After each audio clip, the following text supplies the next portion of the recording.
How's it going, guys? So I'm back with another video, probably one of my most requested ones to do because of my new front coilover suspension.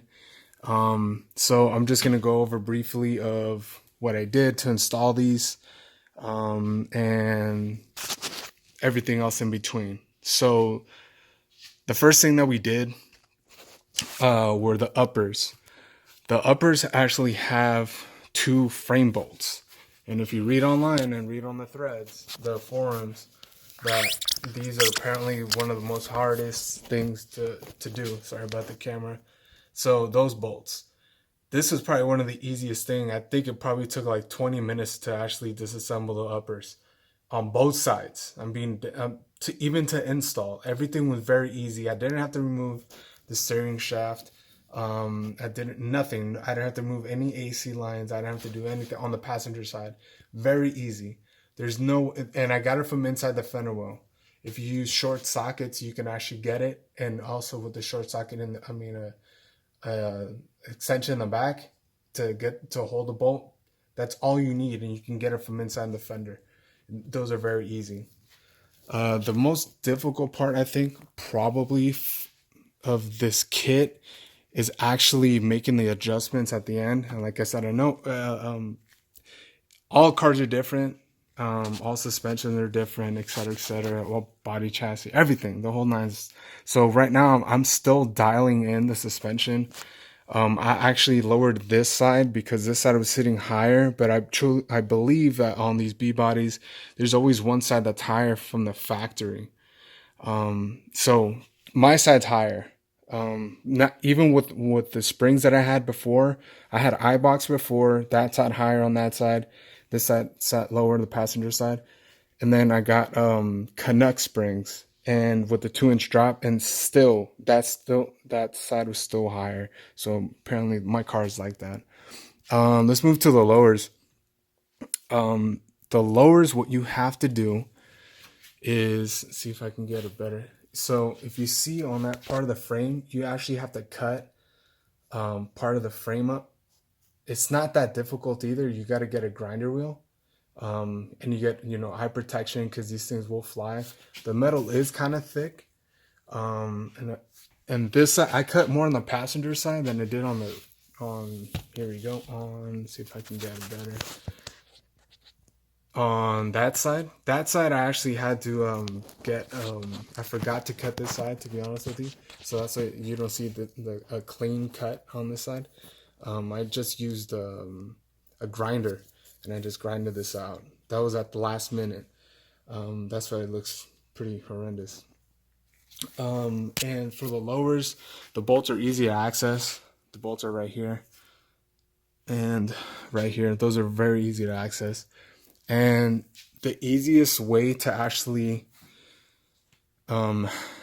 install these once you assemble them, because you have to, the springs themselves, you have to assemble them on the outside. And like, this thing's really dirty because I do drive my car and it's my daily.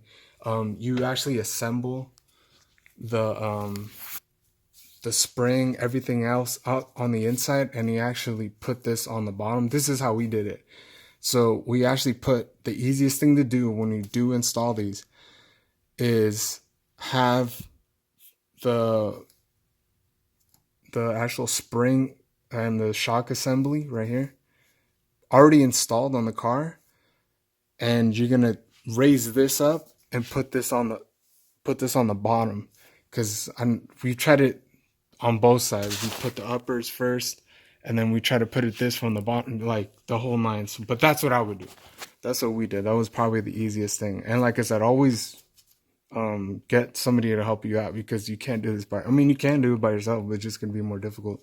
I also, not to mention, I did get these Pro Forged front end kit. I did this, the whole entire thing, and man, this makes a difference.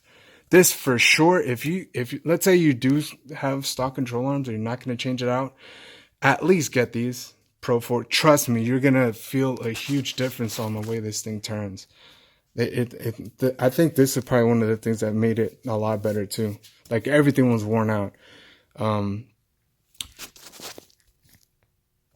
So I'm also gonna talk about what wasn't set on the kit, and I actually called Qa1, and I also mentioned to him on Instagram. I'll probably email him too, just to remind him.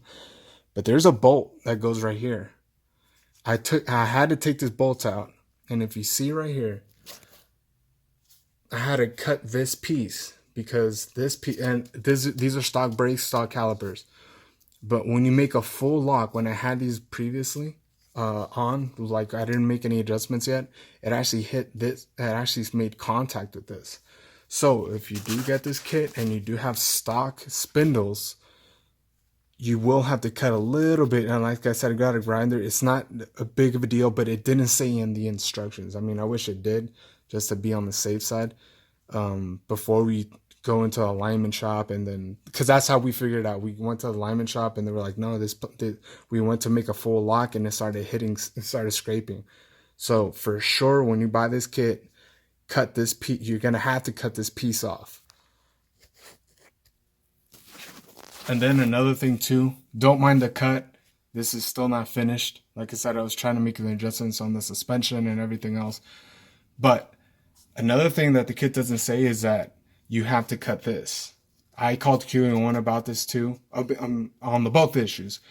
But what you have to do is you're going to have to cut this piece too on the fender well, because it does hit and it does scratch. We didn't know that until we put the upper one first. This is only on the passenger side, not the driver's side. The driver's side clears fine. But like I said, this cut looks horrendous, but I'm gonna have a project too. This is gonna be a separate video, but I'm actually gonna clean this area up, make everything nice again, like cut a straighter line, and I'm gonna have everything painted. But I just left that as is for there. Like I said, these two bolts, I use the stock bolts. Like I said, I don't know why people had so much. I mean, if you read on the forums that people had like issues taking these out. These were very easy. Like I said, just get the key from back, the lock from back here, hold it, get the gun, boom, boom. That's it. I'm dead serious. It's very, very easy. So you're probably wondering how much it cost. To be honest with you, I got it on a cheaper price. I didn't. Qa1 didn't send this kit to me. I actually bought it. But what I did was Jeg's website, and I'm not sponsored by Jeg's either. Jeg's website has like certain deals, certain times of the month that if you look out, they'll give you like 20% off on certain items. So what I did was I bought this in pieces. So once I got this, I got it on 20%. And then everything had free shipping. You do have to pay tax. So overall, and also I forgot to mention, I don't have the kit number, but you do have to get a bearing kit for this. I will post it up. It makes this easier to install. There's a bearing kit. Let me see if I can get a better picture video. So if you see those the little spacers right there, that's a bearing kit. You're actually gonna have to need that to make it a lot easier to adjust the right height on this. And another thing too, before even, because I'll go back to the price. Here's the thing about these kits. This is one of the things that I wish they probably would have engineered a little bit better, was the adjustability of this. So what the kit comes with, actually this came up with a bearing kit, but I have the other two somewhere else, for the adjusters, because the adjuster comes with the kit, the springs, it comes with like a longer extension here, like a middle extension. Here's the thing. To make an adjustment on this thing, it's super difficult, extremely difficult. That's the only gripe I have about these kits. So how to make an adjustment? So let's say you want the car to be as low as possible. What I would do, I would at least have 2 threads. So if you see the threads, so I would at least have 2 threads already set, because it's extremely difficult. I don't think you can even, I mean, I can do it because I have a little bit more patience, but maybe some people don't. I'm not sure. You know what I mean? Like I'm being dead serious. There is no way to properly get in here because it's very cramped. That's the only thing I don't like about this kit. I'm not sure. Speed Tech has another kit that they make too. Um, I'm not sure how they design their bar, but like I said, this tool to make an adjustment, it's extremely difficult. I probably most people probably wouldn't want to stand here and try to make an adjustment, and it'd be impossible, damn near impossible, to do it on the floor. Because the way I figured it out, at least for me, that works for me a little bit better, was to get it from back here, to make an adjustment through back here like this. But even then, like it's so deep under there, I wish they would make at least another access hole or somewhere, or I don't know. But that's another that's probably, I think, one of the biggest issues I have with the kit is that when you want to adjust it, it's very difficult to adjust. So for me, I wanted the car to be slammed to the ground. I think it's about a 2-inch drop. Probably, I think right now I have about a 2-inch drop. But I would just have it. I would at least have 2 threads on it, and then that would give you a good drop. So if you have an Impala, if you have an Impala like this, or someone else who's looking at a Qa1 kit, I would at least have 2 or 3 threads, and you'll be fine. I mean, on both sides. I don't think you can go even lower than that. And then also, what you're gonna have to do too is adjust. You're gonna have to cut the bump stop. So on that, I had to cut it. The bump stop originally was all the way up to like right here. Like it was a lot. So I had to cut that piece. And apparently Qa1 makes a smaller version of this, which I probably will end up getting because it does hit. See the little mark? That's the old one. That's the old bump stop that I had. That's the new one. So that's another thing you have to do. On both sides, they will hit. So back to the cost.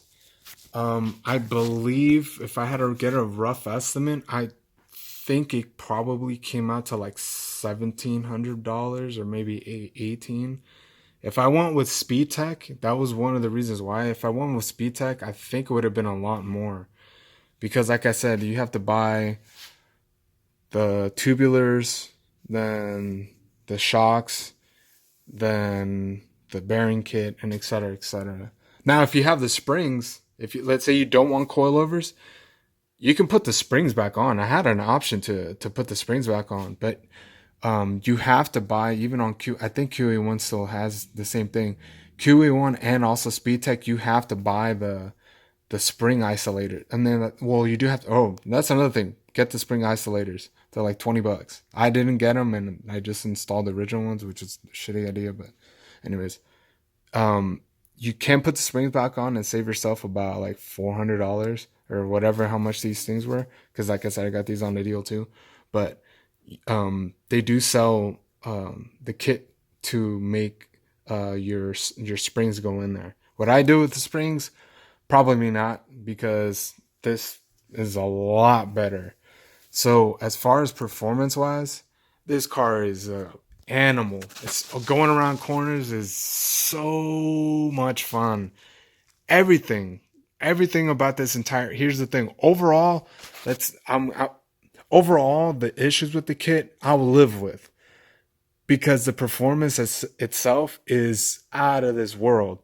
I can't put it into camera view. You know what I mean? Like I can't make you guys sit in the car, but I'm telling you, if you drive one of these and you drive these daily, this car, it's so much fun to drive. Like I wish they would have came from the factory like this.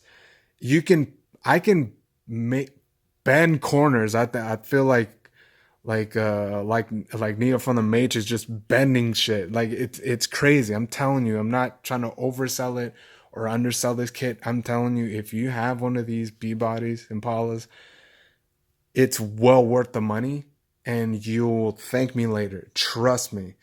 It's a different animal. The only thing here, because my plan is to make an autocross. I'm gonna autocross this car. I got to do the rear coilovers before I do that. Um, but let's say I had if I can actually take this on the autocross. The only thing that's limiting me right now is tires and a seat, because it will throw you. Like that's how grippy it is. The car will throw you.